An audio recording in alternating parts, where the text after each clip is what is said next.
নমস্কার বন্ধুরা, আজকে নিয়ে চলে এসেছি হোমমেড মোমো রেসিপি। তো তোমরা দেখতে পাচ্ছ আমি পেঁয়াজ চপ করেছি, এখানে ক্যাপসিকাম, লঙ্কা, রসুন, আর এখানে হচ্ছে গিয়ে তোমার চিকেনটাকে একদম এত মানে মিহি করে নিয়েছি একদম। আর এখানে হচ্ছে গিয়ে কড়াই বসিয়ে কড়াইটাকে প্রথমে একটুখানি গরম করে নেবো আর কি। তারপর হচ্ছে গিয়ে তার মধ্যে সাদা তেল দেব। আর আজকের মোমো রেসিপিটা বলতে পারো আমার ব্লগের মধ্যে, কেননা আজকে আমার মেয়ে অনেকদিন পর মোমো খেতে চেয়েছে, আর ওকে ডাক্তার বাইরের খাবার খেতে বারণ করেছে, তাই ঘরেই চেষ্টা করলাম একটুখানি মোমো করে দেওয়ার।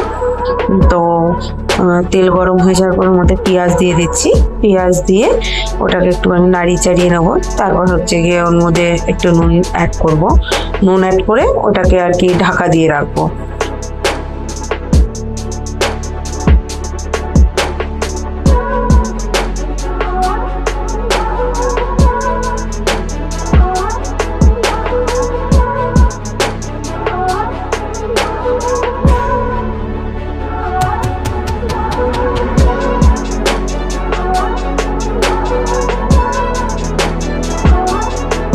পেঁয়াজটা মজে যাওয়ার পরে ওর মধ্যে আমি রসুন কুচি আর তোমার ক্যাপসিকাম কুচি আর লঙ্কার কুচি একবারে দিয়ে নাড়িয়ে চাড়িয়ে নেবো।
পেঁয়াজটা দিয়ে যেই একটু জল বেরিয়ে যাবে, একটু মজে যাবে, তখন আমি এর মধ্যে চিকেনের কিমাটাকে অ্যাড করব।